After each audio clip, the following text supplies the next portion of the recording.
In 1945, after the conclusion of the Second World War, a Dutchman was accused of collaborating with the Nazis and plundering the Netherlands of some of its greatest artistic works. During the trial, he came up with a defense that seemed to everyone to be preposterous, yet it wound up being true. Learn more about Han van Meegeren, the painter who duped the Nazis, and everyone else, on this episode of Everything Everywhere Daily.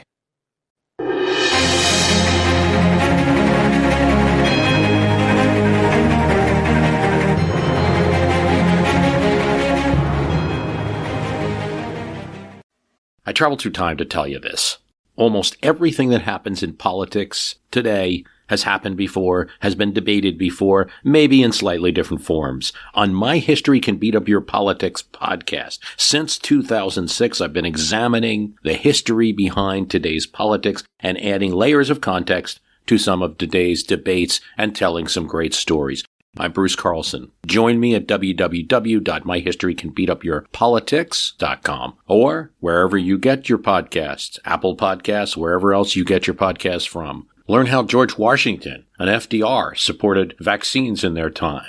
Warren Harding or Ulysses S. Grant took stands on racial justice.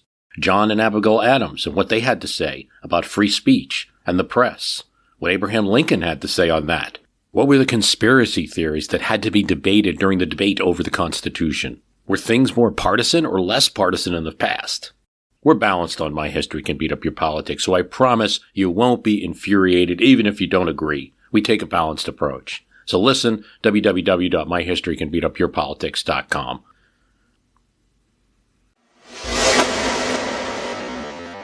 Henricus Antonius van Meegeren, casually known as Han, was born in the Netherlands in 1889.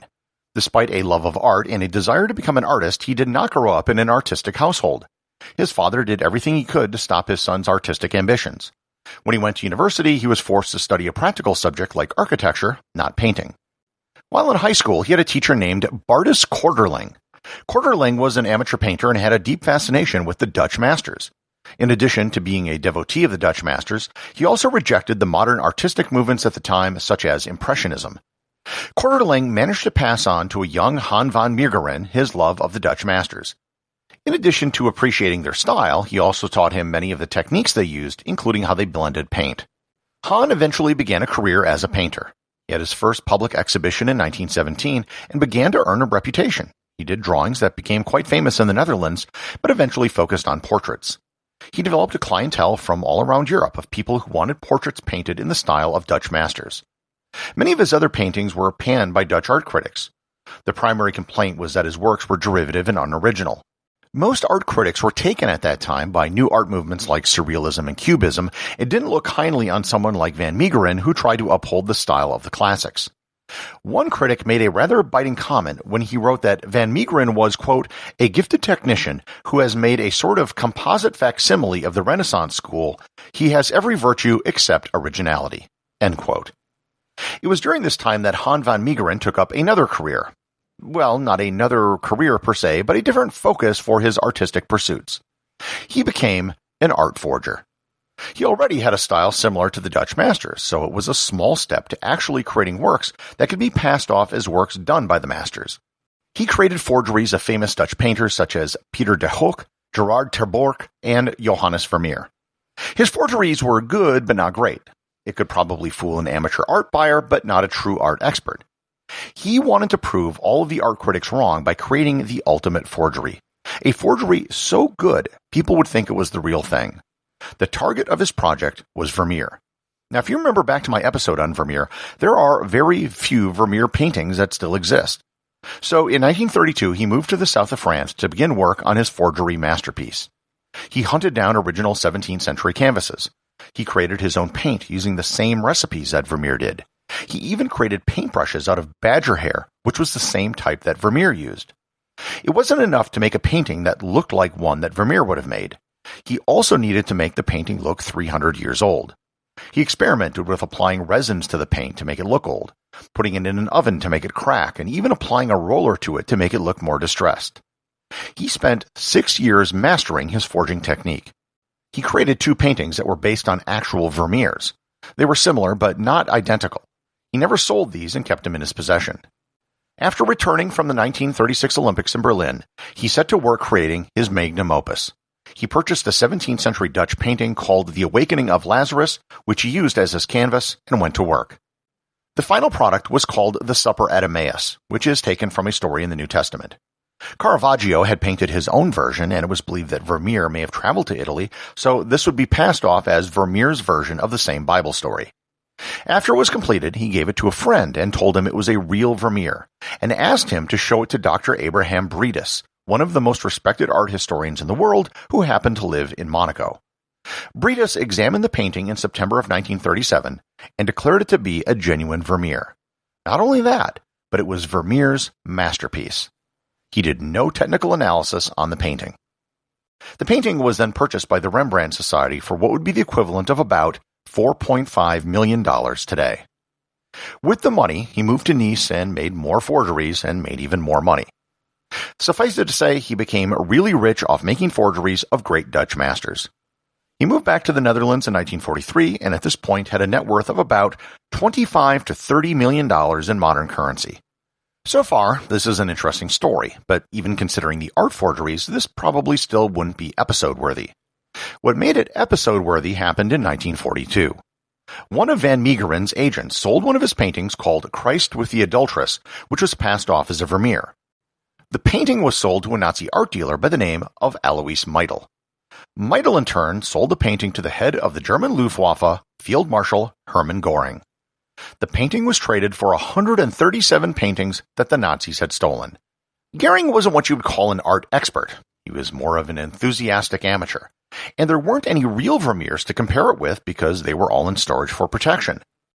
After the war, Christ with the Adulteress was found in a salt cave in Austria by the Allied monument men who were tasked with recovering Nazi stolen art.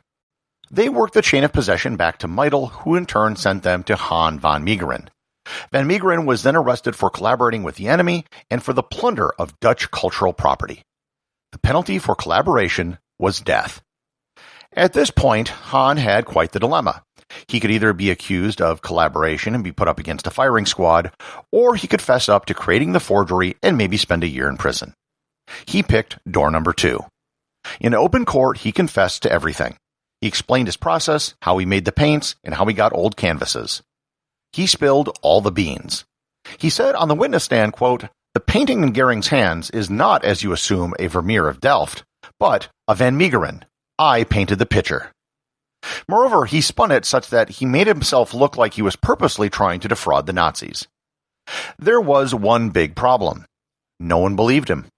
They figured he was just trying to save his life. Moreover, the previously mentioned Dr. Abraham Bredas and other art experts testified that it was in fact a real Vermeer, as were other paintings they had verified. None of the art experts wanted to admit that they had been had. There was only one way out of this. Van Meegeren had to prove that he could create a Vermeer forgery by doing it in public for everyone to see. So from July to December 1945, he did just that. He created a painting in the style of Vermeer called Young Christ in the Temple. He used the face of one of the witnesses observing him as one of the characters in the painting. His very public forgery proved his point, and he was acquitted of collaboration with the Nazis and released from custody in early 1946. While he was clear of the major charge, he still had to deal with the charge of selling fake paintings. In 1947, his trial began. By this time, the art world had come to accept that his forgeries were in fact forgeries. Chemical analysis was done which detected the presence of the polymer that he put on the paintings to age them, a polymer that was only invented in the 20th century. On November 12, 1947, he was sentenced to a minimum of 1 year in prison. Just 14 days later, he suffered a heart attack, and a month later on December 30th, he had a second heart attack, which was fatal. After his death, his estate was auctioned off to compensate those he defrauded, but much of his wealth had been transferred to his ex-wife, who he claimed knew nothing of his crimes. Strangely enough, the attention that Han van Meegeren acquired from his trial made him famous and actually created a demand for his forged works of art. There were gallery shows of his forgeries, and several of his fakes are today hanging in art galleries like the Rijksmuseum in Amsterdam. In the most ironic twist of all, people began to create Van Meegeren forgeries, including his own son. They were literally making fakes of fakes. Han van Meegeren didn't collaborate with the Nazis, but he also wasn't a saint. Beyond the outright fraud he committed, he also had beliefs that were shockingly similar to Hitler's about art, which led to the suspicion of collaboration in the first place. The stories he spun in his defense about purposely trying to trick Goering were also probably false. Nonetheless, he did have a real talent, a talent that wasn't really recognized until after his death, and which only manifested itself by copying the styles of other artists. Everything Everywhere Daily is an Airwave Media podcast. The associate producers are Thor, Thomsen, and Peter Bennett.